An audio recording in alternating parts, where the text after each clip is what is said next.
तो गाइस, आज की हमारी कहानी का शीर्षक है दादा पोता। एक बार एक गांव में एक बूढ़ा आदमी अपने पोते के साथ रहता था। बूढ़ा हर रोज सुबह जल्दी उठकर भगवत गीता पढ़ने के लिए मेज पर बैठ जाता था। उसका पोता दादाजी का प्रशंसा करता और अपने दादाजी जैसा बनना चाहता था, इसलिए पोता भी दादाजी की तरह सब कुछ करने की कोशिश करता था।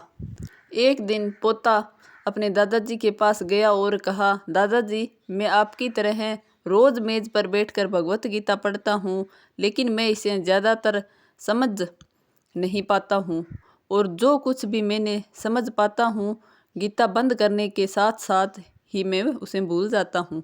अगर मैं जो पढ़ता हूँ उसे भूल जाता हूँ तो क्या भगवत गीता पढ़ने से मुझे लाभ होगा?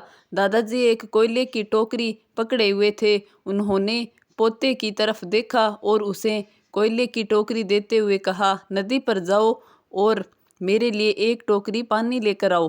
दादाजी ने जैसा कहा, लड़के ने वैसा ही किया, लेकिन जैसे ही वो घर पहुंचता है, टोकरी का सारा पानी निकल जाता है।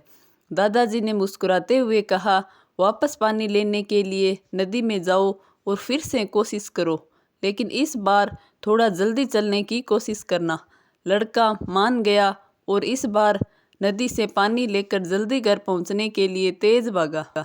लेकिन इस बार भी घर आने के बाद दादाजी ने देखा तो टोकरी खाली थी।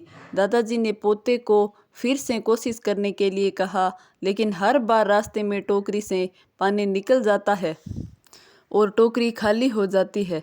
लड़का थक गया और अपने दादाजी को कहा, दूर नदी से टोकरी में पानी लाना असंभव है। मैं आपके लिए पानी से भरी बाल्टी ला सकता हूँ। दादाजी ने उत्तर दिया, मुझे पानी की बाल्टी नहीं चाहिए।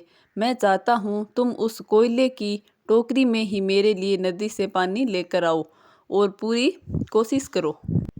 लड़का जानता था कि ये असंभव है, लेकिन उसने अपने दादाजी की बात मानी और फिर से कोशिश की। इस बार लड़का जितनी जल्दी हो सके दौड़ा, लेकिन फिर से टोकरी खाली थी।